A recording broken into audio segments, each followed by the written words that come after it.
দুনিয়ার মুসলমান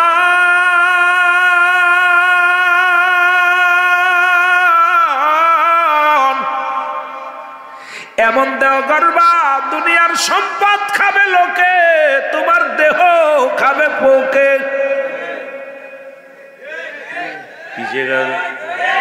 কিসে খাবে? পোকে খাবে মুসলিম। এই দুনিয়ার সম্পদ খেয়ে যাবে লোকে। এই জন্য একজন যুবক রাসূলের কদমের মধ্যে সে বলে, ইয়া রাসূলুল্লাহ, ইয়া হাবিবাল্লাহ, নবী গো, আপনি আমারে তওবা করায়া দেন নবী গো, কারণ কিয়ামত পর্যন্ত তওবার দরজা খোলা। আল্লাহর নবী ডাকতে বলে, যুবক,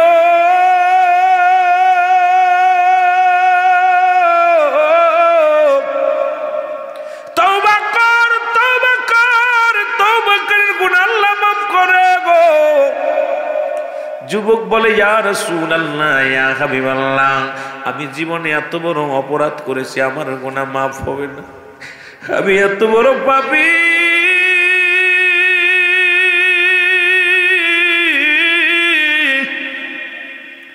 দুনিয়ার বুকে আমার গুনাহ আমার আল্লাহ মাফ করবে না।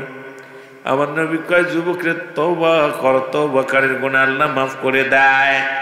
যুবক বলে, নবী গো, আমার মন বলে আমি তওবা করলে গুনাহ মাফ হবে না। আল্লাহর নবী ডাকতে বলে, যুবক রে, তুমি এমন কি অপরাধ করেছো? যুবক বাজানটা শোন, যুবক বয়সী হবে জান্নাতি। 18 বছরের যুবক আর 16 বছরের যুবতী। আল্লাহ হাসান হুসাইন হবে জান্নাতের সরদার। মাদের জান্নাতের সরদার হবে খাতুনে জান্নাত মা ফাতেমা তুজোরা। গোটা পৃথিবীর সরদার হবে, জান্নাতের সরদার হবে রাহমাতাল লিল আলামিন। জোরে জোরে চিল্লায়া বলা যাবে না আল্লাহু আকবার। এ যুবক, আমার যুবক ভাইরা শোনো। যুবক কান্দার বলে, নবী গো, আমি হাবিবাল্লাহ। নবী কয়, যুবক রে, তুমি তওবা করো, তওবা করো। যুবক কয়, নবী গো, আমার অপরাধ এত পরিমাণ করেছি, আমি এত বড় অপরাধ করেছি, আবার আল্লাহ মাফ করবে না, আমার আল্লাহ আমারে মাফ করবে না। আল্লাহর নবী বলে, যুবক, তুমি কি গুনাহ করেছো বলো? যুবক বলে, নবী গো, আপনি জানেন মক্কা মদিনায় ওই গোরস্থান থেকে কাপড়ের কাপড় চুরি হয় গো। ইয়া রাসূলুল্লাহ, ইয়া হাবিবাল্লাহ, মদিনার বুকে কত কাপড়ের কাপড় চুরি হয় গোরস্থান থেকে। মক্কা মদিনার বুকে কত কাপড়ের কাপড় চুরি হয়।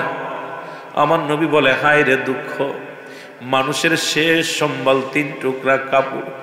এই মানুষটা সঙ্গে করে নিয়ে যায় 3 টুকরা কাপড়ের কাপড়, এটাও মানুষ চুরি করে নিয়ে যায়। নবী বড় আফসোস করতে লাগলেন। যুবক বলে, নবী গো, মায়ের নবী, মায়ের নবী, মক্কা মদিনার জমিনে যত গোরস্থান থেকে কাপড়ের কাপড় চুরি হয়েছে, সমস্ত কাপড়গুলো আমি চুরি করেছি। জোরে বলো আল্লাহু আকবার।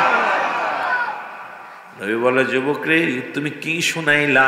তুমি যুবক মানুষ, মানুষের 3 টুকরা সম্বল যাবার বেলা কিচ্ছু নিয়ে যায় না, শূন্য হাতে বিদায় হয়ে যায়। বাদশাহ সিকান্দার তাই তো বলেছিল, বাদশাহ ফকির হ্যায় সবকো একই ঠিকানা। কত টাকাওয়ালা বাড়িওয়ালার 3.5 হাত কবর, প্রধানমন্ত্রীর 3.5 হাত কবর, এমপির 3.5 হাত কবর, রাষ্ট্রপতির 3.5 হাত কবর, ফকির গোলামের 3.5 হাত কবর। তাই তো বাদশাহ সিকান্দার আফসোস করে বলেছিল, দুনিয়ার মানুষ শোনো, উজির রে, আমি যেদিন মারা যাব, মারা যাওয়ার পর আমার কাপনের বাইরে আমার হাত দুটি চিৎ করে রাখবা। বাদশাহ সিকান্দার ডাকতে বলে, উজির, আমি যেদিন মারা যাব, মারা যাওয়ার পর আমারে গোসল করাবা, আমারে কাপন মোড়াইবা, কাপনের মধ্যে যখন শোয়াইবা আমার হাত দুটি কাপনের বাইরে রেখে দিবা। উজির বলে, হুজুর এটা কি বলতে চান? সারা জীবন প্রজাদের কাছ থেকে আপনি কর আদায় করেছেন, এখন মৃত্যুর পরেও কি আপনি কর চান? দুটি হাত কেন চিৎ করে দিব? বাদশা সেকেন্দার বলে, উজির রে, আমার প্রজাদেরকে বুঝায় দাও, আমি এত বড় উজা, এত বড় রাজা, পৃথিবীর ধন সম্পদের অভাব ছিল না রে, টাকার অভাব ছিল না, বাড়ির অভাব ছিল না, নারীর অভাব ছিল না। আমি বাচ্চা সেকেন্দার সন্ন্যাতে এসেছিলাম, সন্ন্যাতে বিদায় নিলাম। আমি বাচ্চা সেকেন্দার এত টাকার পাহাড়, সম্পদের পাহাড়, বালাখানার পাহাড়, আমি কিচ্ছু নিয়ে যেতে পারলাম না, সাথে মাত্র 3 টুকরা সাদা কাপড়। এটা বোঝায় দাও, এই জন্য আমার হাত দুটি তুমি নিশ্চিত করে রাখবা, যাতে দুনিয়ার মানুষ দুনিয়া ছেড়ে দিয়া আমার মাওলার গোলামি করতে পারে, রাজত্ব ছেড়ে দিয়া আল্লাহর প্রেমে পাগল হতে পারে। জোরে জোরে চিল্লায় বলা যাবে না আল্লাহু আকবার। বাদশাহ ফকির হ্যায় সবকো একই ঠিকানা। জোরে জোরে চিল্লায় বলা যাবে না আল্লাহু আকবার। মহব্বতের সঙ্গে দুরূদ শরীফ পড়েন আল্লাহুম্মা জোরে।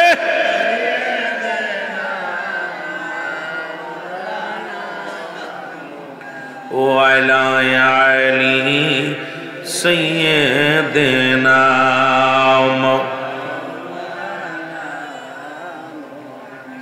এ দুনিয়ার মুসলমান,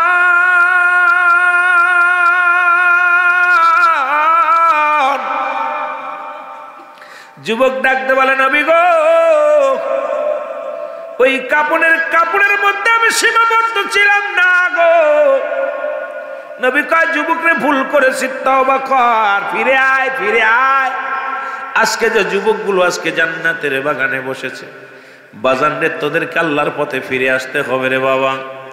আল্লাহ যেন সবাইকে ঈমান এবং আমল করার তৌফিক দান করে, মদিনাওয়ালার পক্ষে থাকার জন্য তৌফিক দান করে, খাঁটি সুন্নিয়াতের গোলাম যেন বানায়া দেয়, আল্লাহ আল্লাহ রাসূলের প্রেমের দরিয়ার মধ্যে যেন ডুব দেওয়ার তৌফিক দান করে। জোরে বল আল্লাহু আকবার। এ যুবক শুইনা নাও, যুবক শুনে নাও, যুবক বয়সে একবার আল্লাহ বলা, বৃদ্ধ বয়সে 1000 বার বলা সমান হবে না। আজকে যত যুবক বন্ধুরা আছো, মরণের মধ্য দিয়ে তোমাদের দিকে একটু আলোচনার দিকে ফিরে যাব। যুবক বলে, নবী গো, অনেক দিন যাবত মক্কা মদিনার বুকে মানুষ মরে না, আমারও কাপড় চুরি করতে পারি না, আমারও সংসার ভালো চলে না, আমারও দিন ভালো চলে না। ইয়া রাসূলুল্লাহ, ইয়া হাবিবাল্লাহ, নবী গো, শুনতে পারলাম পাশের গ্রামে এক যুবতী, এক সুন্দরী যুবতী মারা গেছে নবী গো। খবর শুনে আমি আসলাম, ওই যুবতীর জানাজায় শরীক হলাম। ওই যুবতীর জানাজার নামাজ শেষ হলো, দাফন করানো হয়ে গেল। ইয়া রাসূলুল্লাহ, ইয়া হাবিবাল্লাহ, সব মানুষগুলো যার যার ঘরে চলে গেল। আমি কাপড় চুরি করার জন্য অপেক্ষায় থাকলাম। রাত কখন আসবে, কখন আমি কাপড় চুরি করব। রাত কখন আসবে, রাত গভীর হলে আমি কাপড় চুরি করব। ইয়া রাসূলুল্লাহ, ইয়া হাবিবাল্লাহ, রাত্র যখন গভীর হয়ে গেল, লোকজন যার যার বাসায় চলে গেল, আমি আস্তে আস্তে করে গোরস্থানে প্রবেশ করলাম। গোরস্থানে প্রবেশ করিয়া ওই কবরের মাটিগুলো সরাইলাম। কবরের মাটি সরাইয়া নবী গো, আমি যখন এই কবরের ভিতরে ঢুকলাম, ঢুকিয়া কাপড়গুলো গা থেকে খুলে নিলাম। জোরে বল আল্লাহু আকবার। যখন আমি গা থেকে কাপড়গুলো খুলে নিয়েছি গো, ইয়া রাসূলুল্লাহ, ইয়া হাবিবাল্লাহ, কে যেন আমার ভিতর থেকে ডাকতে বলে, যুবক, সারা জীবন কাপড় চুরি করলাম, যার কবরে আজকে ঢুকেছে, একবার তাকায়া দেখ, এই মহল্লার বড় সুন্দরী মহিলা, এই এলাকার সবচেয়ে সুন্দরী মেয়ে, এইবার এই মেয়ের সঙ্গে অন্যায় কর, অন্যায় কর, জিনা ব্যভিচার কর, পৃথিবীর কেউ তোরে বাধা দিবে না, পৃথিবীর মানুষ জানবে না, তোর মনের খায়েশ মিটা এখানে মিটায়া দে। যুবক বলে ইয়া রাসূলুল্লাহ, ইয়া হাবিবাল্লাহ, আমি যখন ওই মেয়েটার মুখের দিকে তাকাইলাম, ওর রূপ যৌবন দেখে আমি পাগল হয়ে গেলাম। সঙ্গে সঙ্গে ইয়া রাসূলুল্লাহ, ইয়া হাবিবাল্লাহ, ওই যুবতীর উপরে আমি চড়ে বসলাম, অন্যায় করলাম। ইয়া রাসূলুল্লাহ, ইয়া হাবিবাল্লাহ, নবী গো,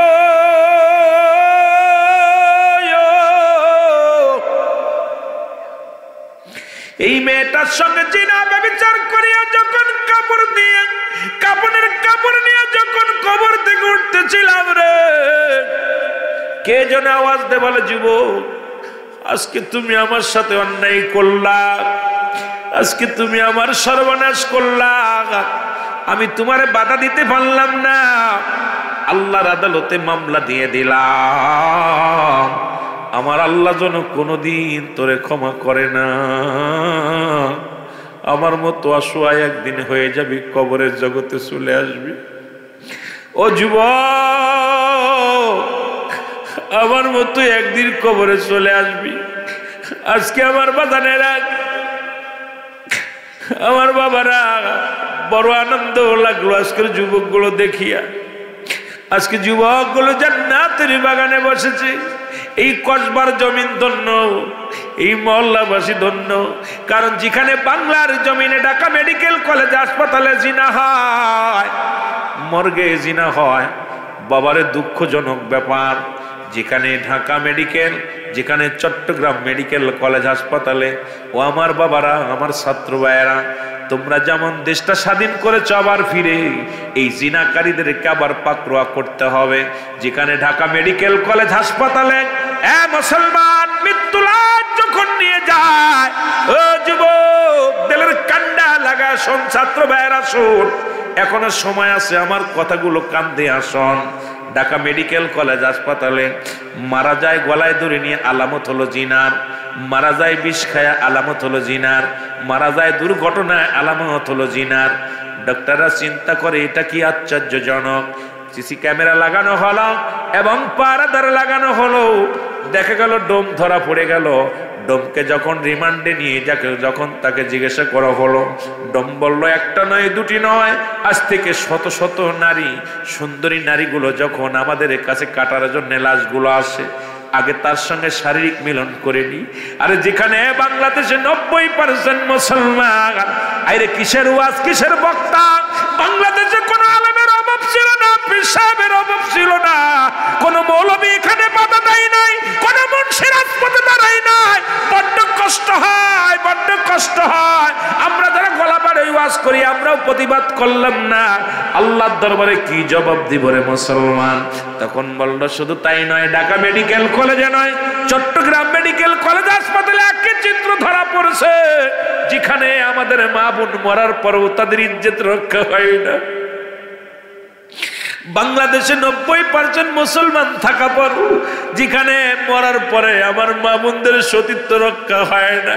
এই দেশে আমার আল্লাহ বাঁচায় রাখছে, আল্লাহ যে গজব দেয় নাই, আল্লাহ যে তোমার আমার শেষ করে দেয় নাই, এটা আমার আল্লাহ অনেক ভালোবাসে। জোরে বলেন ঠিক কিনা?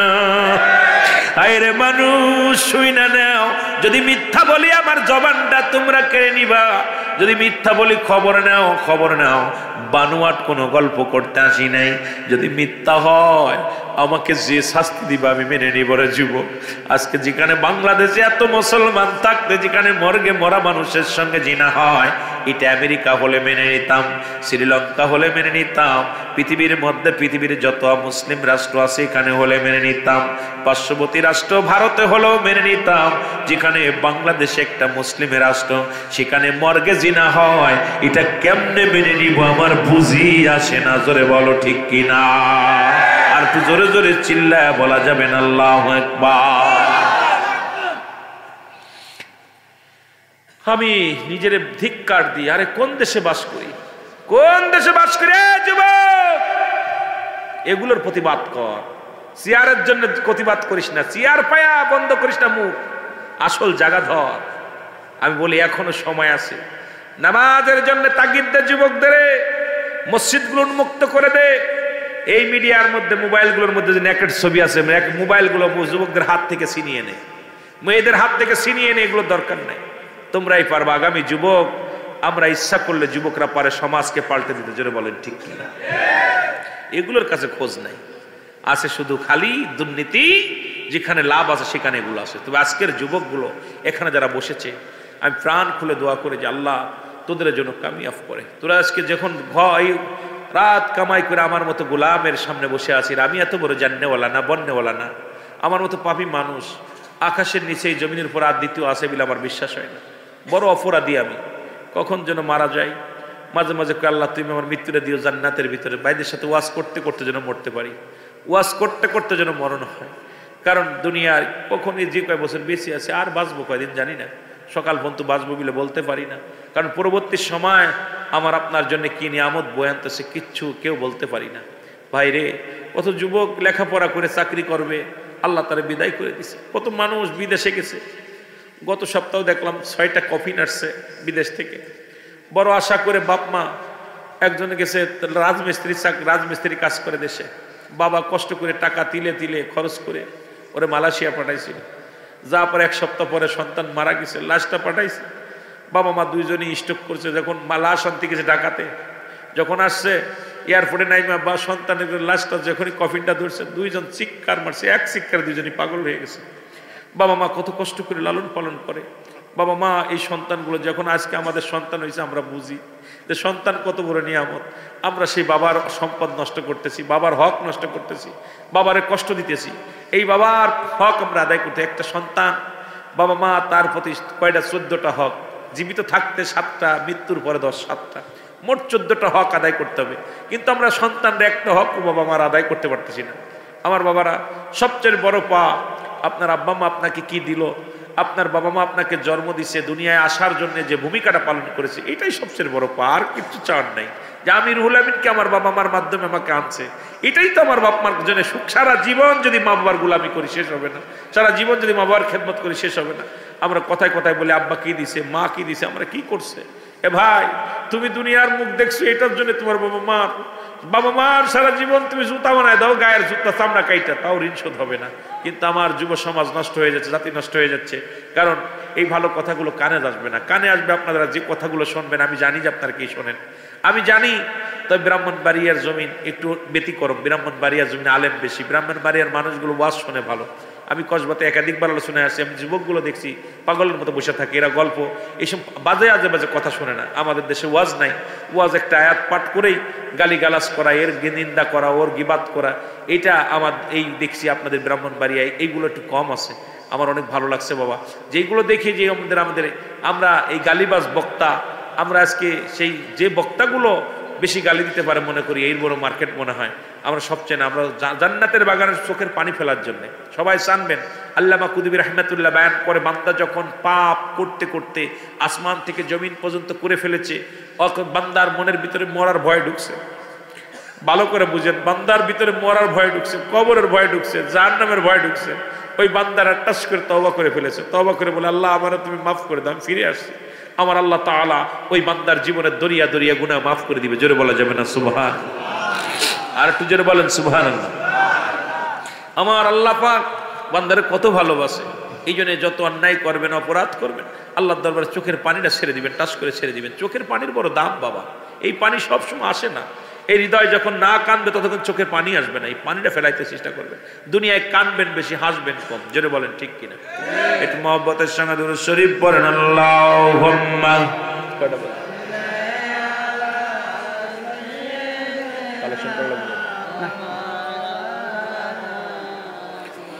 ওয়া আলি সাইয়্যিদিনা।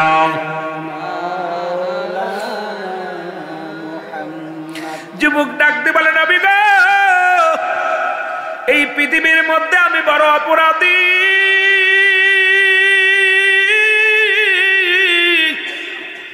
ইয়া রাসূলুল্লাহ, ইয়া হাবিবাল্লাহ, নবী গো, যখন ওই কবরের ভিতরে থেকে কাপড়ের কাপড় নিয়ে উঠলাম, এই আওয়াজটা আমি শুনলাম, নবী গো, এরপরে আমি বাড়ি আসি, গোসল করি, খানা খাই। আল্লাহর কসম করে বলি, ওই দিন থেকে আমি আর ঘুমাইতে পারি না। যখন আমি চোখ দুইটা বন্ধ করি, ওই আওয়াজ শুনতে পাই, যুবক রে তুমি আমার সামনে অন্যায় করলা, আমার সামনে তুমি জিনা ব্যভিচার করলা, আমি আল্লাহর আদালতে মামলা দিলাম। আমার আল্লাহ যেন কোনদিন তোমারে মাফ করে না। আল্লাহ নবী ডাকতে বলে,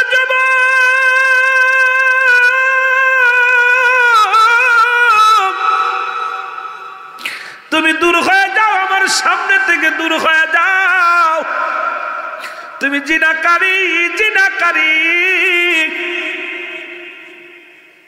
পৃথিবীর মধ্যে যদি কোনো যুবক যুবতী জিনা করে, অবিবাহিত নারী অবিবাহিত পুরুষ যদি জিনা করে, শাস্তির বিধান হলো এই পৃথিবীর মধ্যে 100 ডোরা তার গায়ের মধ্যে মারতে হবে। 2-4টা মারা পর যেন মারা যায়। ও মুসলমান শোনো, মারা গেলে ওই যুবকটারে যুবতীরে গোসল করাবে, গোসল করায় তার জন্য কাফন পরাবে, কাঁদা পরায় দাফন করবে। একমাত্র অবিবাহিত নারী অবিবাহিত পুরুষ জানাজা পাবে, কাফন পাবে, দাফন পাবে। বাকি যে বেতের আঘাতগুলো থাকবে, এটা মুসলমান মাটি দেওয়ার পরে আঘাত করতে হবে। একটা বিচার যদি কসবার জমিনে হতো, আল্লাহর কসম করে বলি, আমার মন বলে এই কসবা ব্রাহ্মণবাড়িয়ার জমিনে, বিবাড়িয়ার জমিনে জিনা ব্যভিচার চিরতরে বন্ধ হয়ে যেত। জোরে বলেন ঠিক কিনা? এরে বাদান শুই না নাও, এখন বিবাহিত নারী বিবাহিত পুরুষ যদি জিনা করেন, বাবারে দিলের কান্ডা লাগা, ইসলামের বিধান শোনো, কোরআনের বিধান শোনো, হাদিসের বিধান শোনো। যদি কোনো বিবাহিত নারী বিবাহিত পুরুষ যদি জিনা করে, তাকে কি করতে হবে? তাকে মাটি করতে হবে, মাটি করিয়া বুক পর্যন্ত মাটি নিচেই পুঁততে হবে। এবার তার গায়ে কঙ্কাল ছুঁড়ে মারতে হবে, পাথর ছুঁড়ে মারতে হবে, যতক্ষণ পর্যন্ত মৃত্যুবরণ করবে না, মারা তার বন্ধ হবে না। যখন নিশ্চিত হয়ে যাবেন মারা গেছে, মাজান রে এইবার তারে মাটি খুঁড়ে তারে উঠাইবে। উঠানোর পর কোনো বিবাহিত নারী দাফন পাবে না, বিবাহিত পুরুষ জানাজা পাবে না। বিবাহিত নারী পুরুষ এরা কি পাবে না? কাফন দাফন জানাজা কোনো কিছু পাবে না। এর দিবালয় মানুষের সামনে জিনাকারীর লাশটা কুকুর শিয়াল দেখায়া দিতে হবে। আজকে যে মুসলমান, একটা বিচার যদি এই জমিনের মধ্যে হতো, কোনদিন বউ নিজের স্বামীর হক নষ্ট করত না, স্বামী স্ত্রীর হক নষ্ট করত না। আজকে বিবি থাকতে অন্য মহিলার প্রতি আসক্ত হয়ে যায়, দেববাজানদের শালীর প্রতি আসক্ত হয়ে যায়, বিয়েনির প্রতি আসক্ত হয়ে যায়, বাবির প্রতি আসক্ত হয়ে যায়, খালাতো বোন মামাতো বোনের প্রতি আসক্ত হয়ে যায়। এ যুবক, তোদের পা ধরে বলে যাই রে, তোদেরকে আমি সতর্ক করে দিয়ে যাই, যদি কোন যুবক আজকে যে পৃথিবীর মধ্যে এখন পরক্রিয়া খালি স্বামী বাদে অন্য পরপুরুষের সঙ্গে, অন্য নারীর সঙ্গে, এখন বাংলাদেশে একটা ভাতমাছ হয়ে গেছে মুসলমান, যেদিকে তাকাই সেদিকে জিনা, যে বাড়ি যাই সেই বাড়ি জিনা।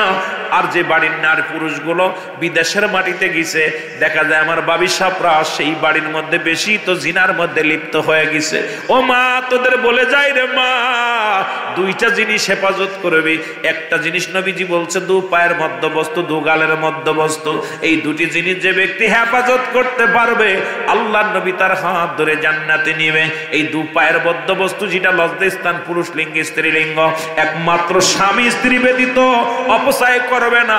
স্বামীর কাছে স্ত্রী যাবে, স্বামী ছাড়া অন্য কোনো বিবির কাছে যাবে না, বিবি ছাড়া অন্য স্বামীর কাছে যাবে না। পৃথিবীর মধ্যে একমাত্র এক পুরুষে আসক্ত থাকবে, কোথাও জিনা ব্যভিচার করবে না। নবী বলেন, ওয়াদা করেছে আমি তারে হাত ধরে জান্নাতে নিয়ে যাব। রাসূলুল্লাহর সঙ্গে জান্নাতে যেতে চান কি চান না? জোরে জোরে চিল্লায় বলেন, চান কি চান না?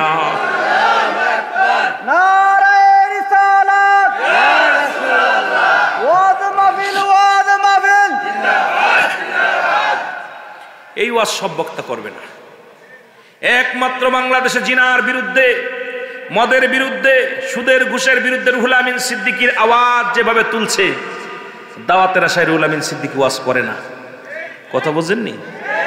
একটা সব বক্তাগুলোই জবান খুলতে হবে। পরের মহিলার খেদমত নিতে নিতে আমাদের দেশের পীর সাহেবরা, মৌলবীরা যা শুরু করছে, ইমাম সাহেবরা সকালবেলা হচ্ছে নাকশি পড়া, বয়া বয়া বেগানা মহিলার গায়ে দেয় ফু। তোর দোয়া আল্লাহর দরবারে কেমনে কবুল হবে? কারণ বেগানা নারীর চেহারা দেখা হারাম, বেগানা পুরুষের চেহারা দেখা হারাম। যাদের সঙ্গে বিয়ে করা হারাম দেখা দেয়া জায়েজ, যাদের সঙ্গে বিয়ে করা হার জায়েজ তাদের সঙ্গে দেখা করা হারাম। যারা বলেন ঠিক কিনা? এই ওয়াজগুলো বর্তমান নাই। এই ওয়াজ যদি করি বাংলাদেশে অধিকাংশ হুজুররা চাকরি করতে পারবে না, মাদ্রাসায় চাকরি, কলেজে চাকরি। আবার কইলে কইবেন হুজুর মনে আমাদের বিরুদ্ধে লাগলো। না, বেগানা মহিলা নিয়ে অফিসে বইয়া চা খাবা আর আয়া বড় বড় কথা কবা, ওটা কি তোমার বউ লাগেনি? কথা কইতেননি, কথা কয় না কেন? সমাজ জাতি নষ্ট। এই কথাগুলো যেই আমরা বলি, এরে আমার সুন্নি ভাইদেরকে, সুন্নি আলেমদেরকে বলি, জবান খোলো, বসে থাকার সময় নাই। সুন্নিয়াত কোনো ভণ্ডামি নয়, সুন্নিয়াত কোনো একদম বাবার বাড়ি মোয়া নাই। সুন্নিয়াত পরিপূর্ণ রাসূলের আদর্শ, রাসূলের চরিত্র, আখলাক চরিত্র, এর বৈশিষ্ট্য যদি আপনার ভিতরে না থাকে তুমি সুন্নিয়াত কায়েম করতে পারবা না। জোরে বলেন ঠিক কিনা? কিছু মানবা না, কবা সুন্নি, এগুলো চলবে না। ইসলামের বিধান মানতে হবে, ইসলামের বিধান মানতে হবে। জোরে বলেন ঠিক কিনা? একটু মহব্বতের সঙ্গে দুরূদ শরীফ পড়েন। আল্লাহুম্মা অল্প তো সাবেন, অল্প সামান্য। হ্যাঁ ভাই, রাগ করতেছেন? ওয়াজ হবে না সেরা দিন?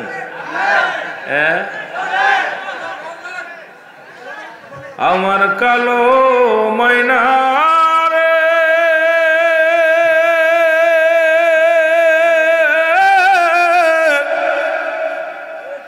আমার সোনা পাখি রে, একদিন তো যাইবের পাখি উড়িয়া, বলো একদিন তো যাইবের পাখি উড়িয়া। আহা, ওইল শেষ ঠিকানা। যেটা বলে ঠিক কিনা? আল্লাহর কসম, আমি 3টা জিনিস মানুষের কাছে দাবি করতাম। নাম্বার 1, আমার মরণ, আমার আজরাইল যখন আসবে মরণ যন্ত্রণা সহজ করে দিতে হবে। নাম্বার 2, কবরের আযাব হিসাব যদি কেউ করে দিতে পারতো। নাম্বার 3, ডানাত আমল নামে। 3টা জিনিস যদি আমার একটু গ্যারান্টি দিত, দুনিয়ার মধ্যে ফাঙ্কু কারে কয় এগুলো আমরাও করতে পারতাম। কথা বুঝেননি? কথা যদিও কালো হইতাম, যুবক তো আছি, যুবক এখনো, কিন্তু 3টা জিনিস ভয় করে। যখনই মরণে চিন্তা করি, চিন্তা করি এত আজরাইল ছাড়বে না। যতই বাটপারি করি আজরাইলের কাছ থেকে এই বাটপারি করা যাবে না। যদি বলো ঠিক কিনা? নাম্বার 2, কবরে যে কবরে সল জব, এইটা তো আমার জাজ্জারটা দিতেই হবে, এর মধ্যে কোনো সন্দেহ। ডানাতে আমল নামা যদি না আসে, বামাতে আসে, খবর আছে। জোরে বলেন ঠিক কিনা? রে আমার কালো ময়না রে, আমার সোনা পাখি রে, ওরে একদিন তো যাইবের পাখি উড়িয়া, বলো একদিন তো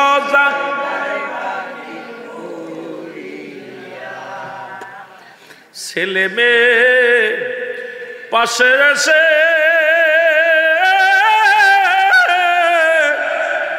কাঁদিবে পাগলের বেশে, চোখের পানি ফেলবে তারা কান্দিয়া, চোখের পানি ফেলবে তারা বসিয়া, বলো আমার কালো ময়না রে,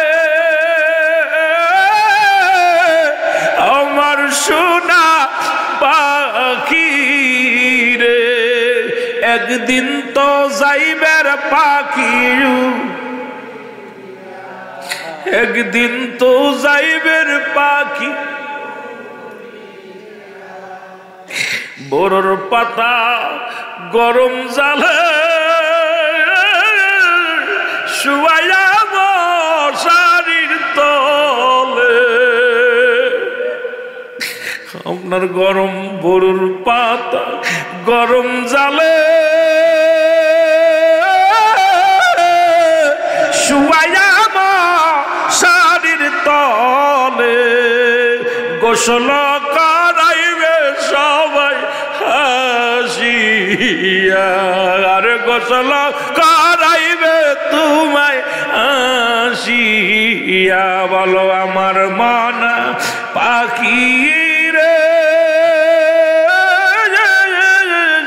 আমার সোনা পাখি রে, একদিন তো যাবের পাখি উড়িয়া। বলো একদিন তো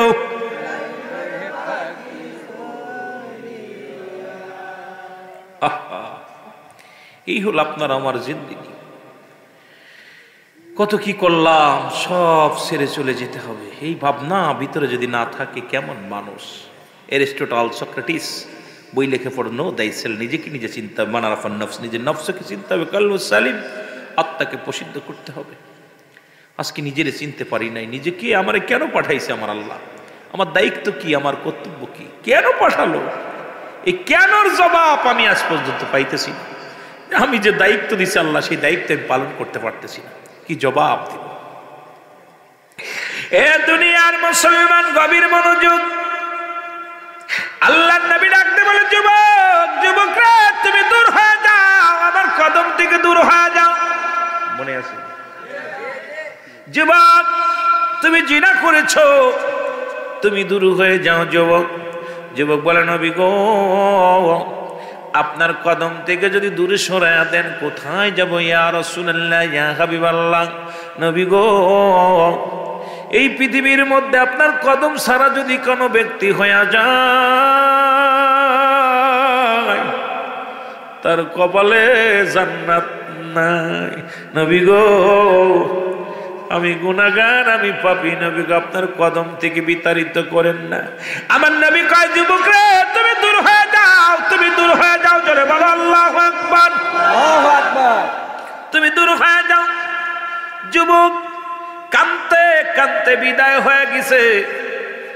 একটা দুটা দিন নয়, 40টা দিন পার হয়ে গেছে। কয়দিন?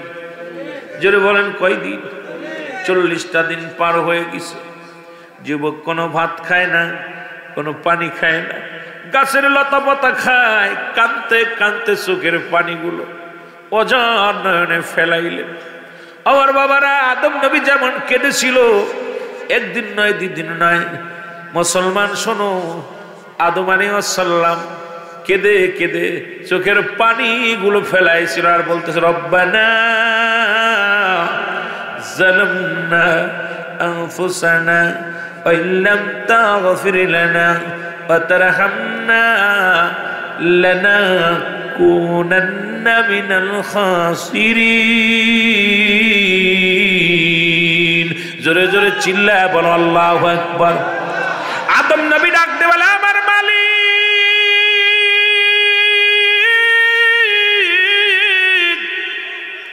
আমার রাব্বে, আমার প্রতিপালক, আমি জালিমদের অন্তর্ভুক্ত গেছি, আমারে তুমি ক্ষমা করে দাও।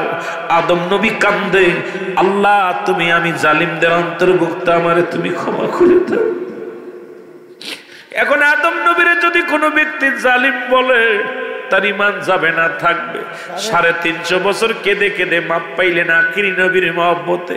350 বছর কেঁদে কেঁদে ক্ষমা পাইলেন রাহমাতুল লিল আলামিনের ওসিলাতে।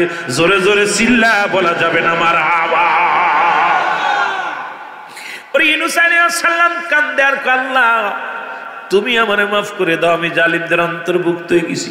পড়েন লা ইলাহা ইল্লা আনতা সুবহানাকা ইন্নী কুনতু মিনাজ জালিমিন।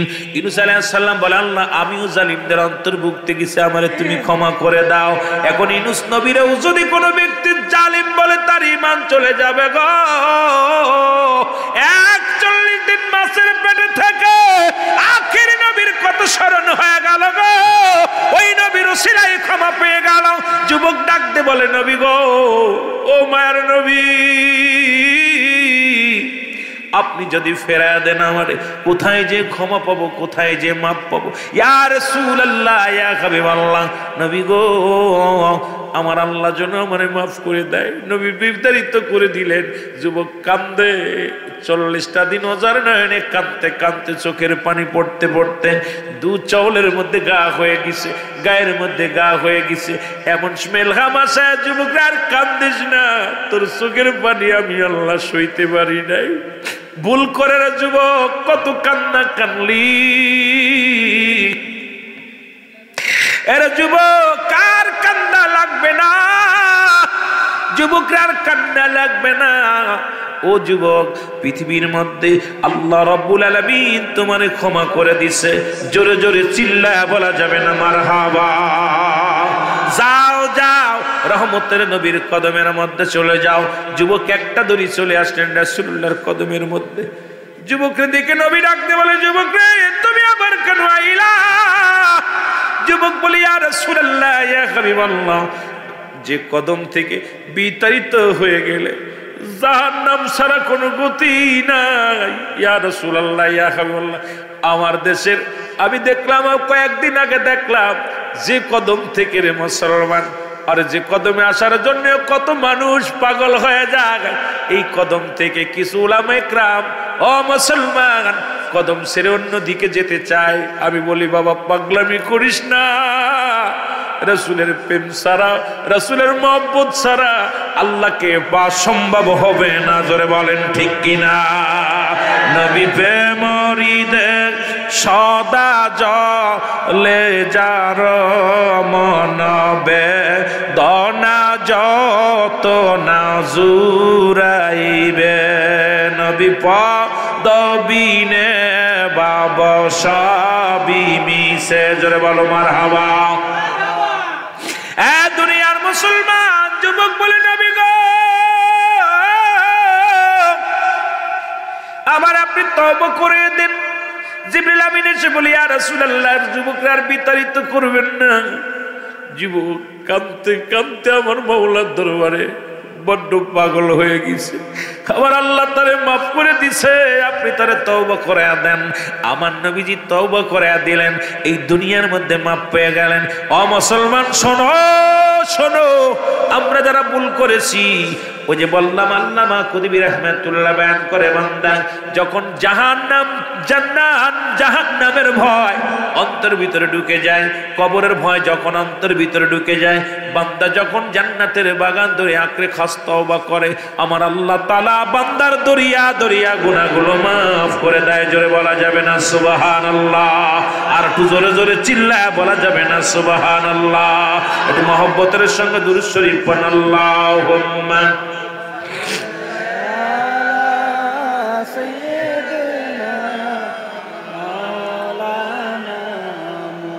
ওয়ালা আলি সাইয়্যিদিনা।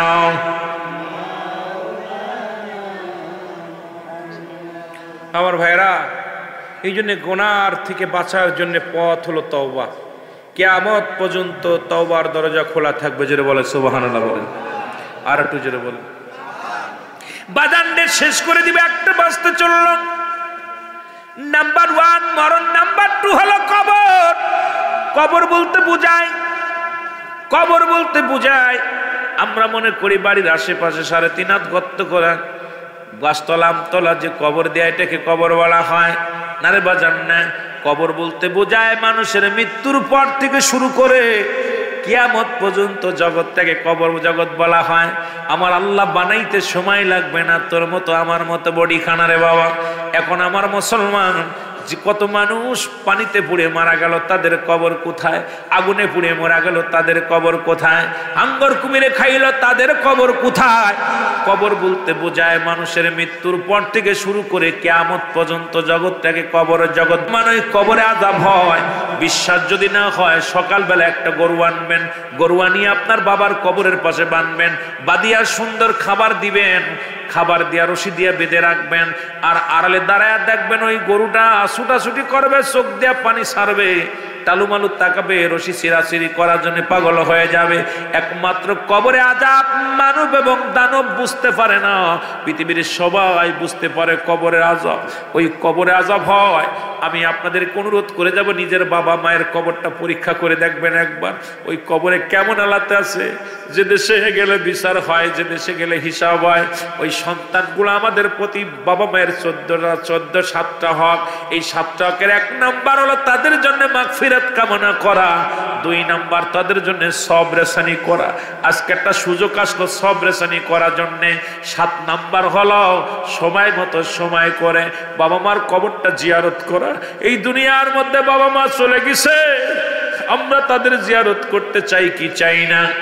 জোরে বলেন, চাই কি চাই না?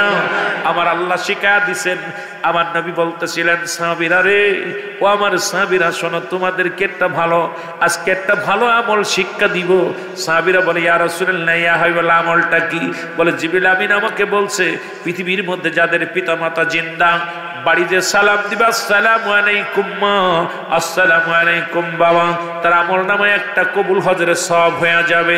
আল্লাহর নবী যখন ওয়াজ করলেন, সাহাবীরা কান্দে, নবী গো, এই দুনিয়ার মধ্যে আমাদের বাবা নাই, মা নাই।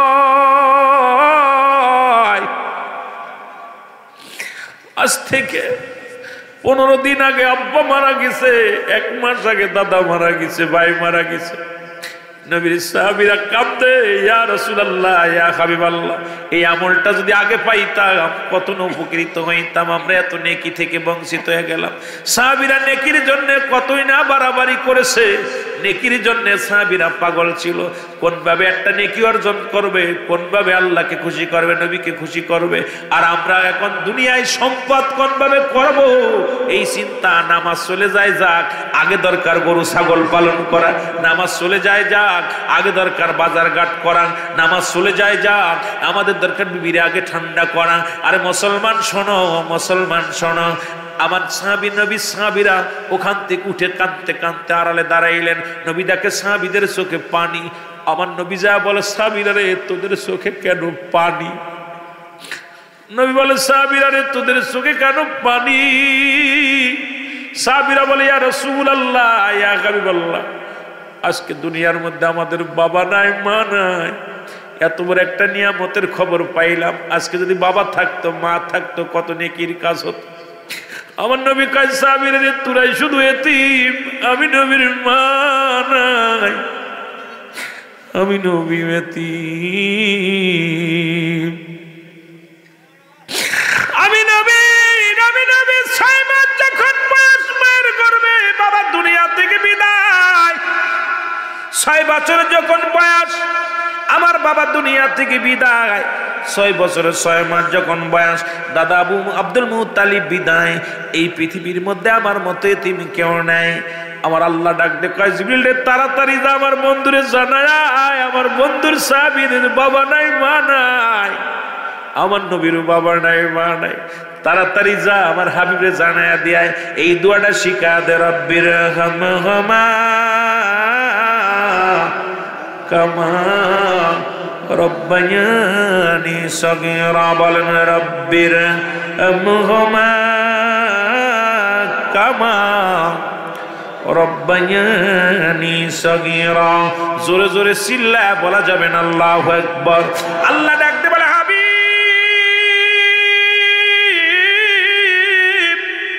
আপনি ওদের জানা দেন, আমি আল্লাহ রাব্বুল আলামিন, আমার রব, আমার প্রতিপালক, আমার পিতা মাতার সগীরা গুনাহ মাফ করো, কবিরা গুনাহ মাফ করো। এমন সন্তান রেখে গেছি, আব্বা মার জন্য দোয়া করার সুযোগ হয় নাই। আজকে একটা বিশাল মাহফিল জান্নাতের বাগানে বসে, এই গোরস্থান নয়, অল বাংলাদেশের সমস্ত গোরস্থানবাসীদের জন্য দোয়ার একটা সুযোগ আসছে। আমরা দোয়া করতে চাই কি চাই না?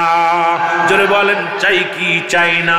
যারা আব্বা মার জন্য দোয়া করতে চান, একটু হাত দুখানে তুলে দেখান, আমার সাথে পড়েন, রব্বির হামহুমা কামা রব্বায়ানি সগীরা। জোরে জোরে চিল্লা বলা যাবে না, মারহাবা।